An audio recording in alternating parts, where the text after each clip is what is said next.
Welcome to the Experience Health Podcast. I'm your host, Rachel Vassar, an online holistic health coach shifting the paradigm on healing chronic disease, gut issues, and fatigue to help high achievers overcome weight loss resistance and finally experience health. So whether you're looking to put chronic disease into remission, boost your energy, build muscle, or feel confident in your skin again, you're in the right place. So get ready to transform your health and your body to unlock your full potential. Let's dive in. Hello, you guys. Let me just get my mic on here. How are you doing? Welcome to the Experience Health Podcast. I just realized I was looking at myself, not the camera. Whatever. I'm super excited for this podcast today. Today we're going to be busting 5 gut health myths. I finally said it right. To help you know some things that many people believe and why it's wrong, and a little bit about what to do instead. So, before further ado, let's get into it. Now, the first myth that we are busting today is that if you have bloating, it means you have food intolerances. Now, this is a very surface level explanation to bloating, okay?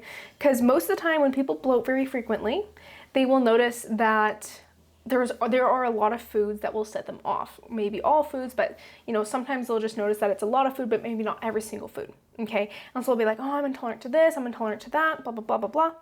When it's not the food's fault necessarily, unless we're talking about gluten. That's the only exception, sadly. But for most foods, it's not the food's fault, okay? However, because you have, let's say, like intestinal permeability or increased inflammation in your gut, your body will have a negative response or a more difficult time in digesting these foods because it's not working properly, okay? So it's not the food's fault that you have these gut issues necessarily. Of course, if you have a terrible diet, that will 100% influence it. But there is a lot more to gut health than just food. I talk with so many individuals who they struggle with bloating and indigestion and different gut issues, acid reflux, whatever, and the only solution that they've tried is just cutting out different foods. Maybe they've tried cutting out gluten, tried cutting out dairy, tried a low FODMAP diet, maybe even like paleo diet or AIP diet, autoimmune protocol. And when they come to me, they're like, I've tried all these things, but just nothing has helped actually fix all this bloating and indigestion that I am experiencing, and I'm not sure what to do from here. And while there are some foods, like I mentioned before, gluten, that actually does really significantly influence increased inflammation, and it literally just destroys your gut lining, again, sadly. Most foods are not actually causing the issue. There may be a certain circumstance where if you have a really bad gut, there may be some foods that you want to eliminate in the beginning to help reduce that inflammation and promote healing in your gut. But most of the time it's not the food's problem, and only cutting out food is not going to heal your gut. It will not heal your gut, okay? In fact, it might even just make all your symptoms worse, because if you're only eating 10 foods a day, which I know a lot of people do when they have gut issues to try to not experience those symptoms, you won't be getting the right nutrients to fuel your body, to heal your gut lining, to strengthen your gut microbiome. So you're kind of doing yourself a disservice here, all right? So don't view food as the enemy to gut health. You need to utilize food to help promote healing of your gut, which is exactly what I help my clients do. Now, the second myth is that acid reflux is caused by too much stomach acid. In theory, that seems like it would make sense. However, there are so many studies showing that this is actually not the case. And you've probably heard people be like, oh yeah, if you have acid reflux, it's because your your stomach acid is too high, right? But that's actually not true. And it's actually really interesting because as we age, our stomach acid, or stomach acidity, slowly decreases over time. But if you think about it, whether you have been through a longer aging process, or you've noticed people who've gone through a longer aging process, you typically get more acid reflux later in life, or the older you get, and it kind of just gets worse and worse. I mean, I know probably every single older person that I know carries Tums around with them wherever they go, but they're the population who, according to studies, have the lowest level of stomach acid. So this theory does not make sense. In fact, it's pretty interesting. A lot of people have low stomach acid, and that can actually contribute to acid reflux because your food isn't able to digest appropriately. Of course, you could also have a improper functioning of your esophageal sphincter. But again, it's really important to get to the root of your gut issues to address the imbalance in your stomach acid, because only then will you be able to fix acid reflux. Because just taking Tums, for one, Tums actually just destroys your gut, so please don't do that. But just taking Tums is not fixing the problem. It's not healing the root cause of your gut issues, so it's really important to address the root cause and heal it so that you will no longer be experiencing acid reflux anymore. Now, myth number 3 is that constipation is caused by a low-fiber diet. Now, although this is a cause, it's not the only cause, okay?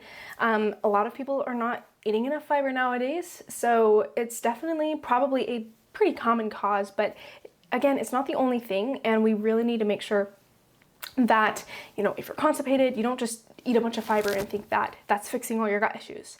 Again, going back to the root cause topic, it's really important to understand why it's occurring.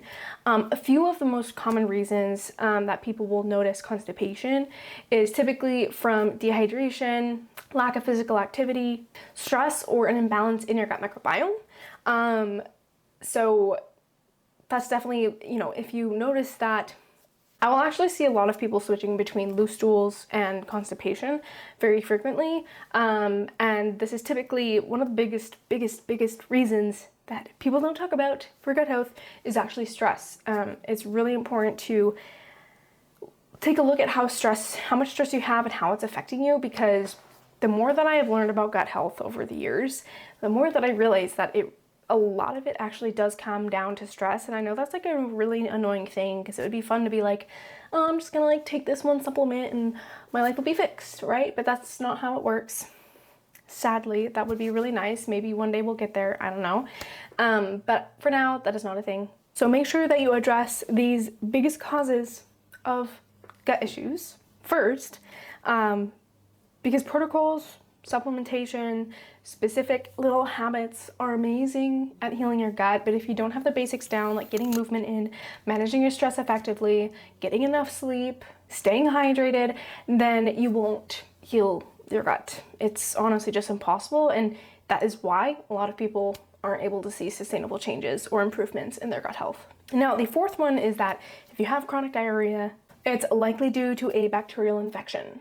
Now, again, these myths aren't necessarily false, but it's not targeting the actual root cause. Now, it's not that these myths are false, it's just that it's not helping you paint the full picture. And if all you do is go for that bacterial infection, again, that's not going to fix the root cause of this issue. And while it may be fixed temporarily, it's going to come back. So chronic diarrhea can be caused by various issues like Crohn's disease, inflammatory bowel disease, gut dysbiosis, and yes, stress.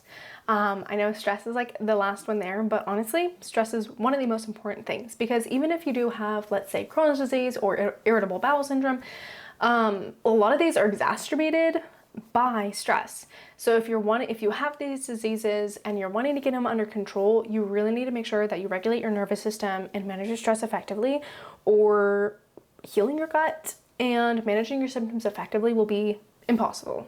I'm sorry to say it, but it will be impossible, okay? Now, there are other causes of diarrhea, and it's really important to keep that in mind, and it's really important to have an open mind and also work with someone who can help you get to the root of the symptoms that you are dealing with, because if you don't get to the root of the issue, as I've mentioned a million times in this podcast, then you're not going to heal it, okay? So it's really important to get to the root of it to be able to heal it, to where it won't just come back once whatever band-aid solution you were using wears off. Now, myth number 5, which is my favorite, you can improve your gut health by only taking supplements. Okay, this myth is completely false. Not like the other ones, this one is just false, okay? And it's a really big mistake that I see so many people make. So many people, okay? Even I made myself. When I first tried to heal my gut, all I did really was supplements, and guess what? I did not heal my gut. So the reason that this is not a method that I recommend, is, as I mentioned a few times in this podcast, if your stress is out of control, if your diet is terrible, if your lifestyle is terrible, if you have constant toxins bombarding your body, if you're not getting the nutrients that your body needs to actually heal or function properly, then you will not heal your gut no matter how many supplements you take. Okay, the lifestyle factors honestly are more important than the supplements. Like, I'm just gonna be honest here. The supplements are really important to help support in the healing process, and they are very integral sometimes, depending on the person in healing. But if you don't have the foundations down first, which is what I implement with every single client before we ever touch a supplement, specific protocol supplement, then they just, your gut is not gonna heal. So if you want to save some money, and if you want to actually heal your gut to where you don't just see improvements for like a month and then your gut gets terrible again, you need to make sure that you optimize your lifestyle, manage your stress effectively, and fuel your body properly. I know it's like generalized recommendations, but that's exactly what I teach my clients to do in my one-on-one coaching. So if you're interested in getting holistic health coaching to get to the root cause of your health issues and finally eliminate bloating, increase your energy, overcome weight loss resistance, regulate your hormones, all the fun stuff, then you can go to the link below, or you can message me on my Instagram at Rachel's Fitness LLC, and we can chat to see if we're the right fit to work together. But those are the 5 myths that we have. I don't know why I put up two hands as 10. Those are the 5 myths busted today. Let me know in the comments below, in the messages below. I don't know what it is on podcast. If this was helpful for you, and if you would like some more myth-busting podcasts, let me know. Thank you for listening to another episode of the Experience Health Podcast. If you enjoyed this episode, be sure to subscribe for more. If you have any questions, or if you are interested in online holistic health coaching, DM me on my Instagram at Rachel's Fitness LLC with 2 A's. Until next time.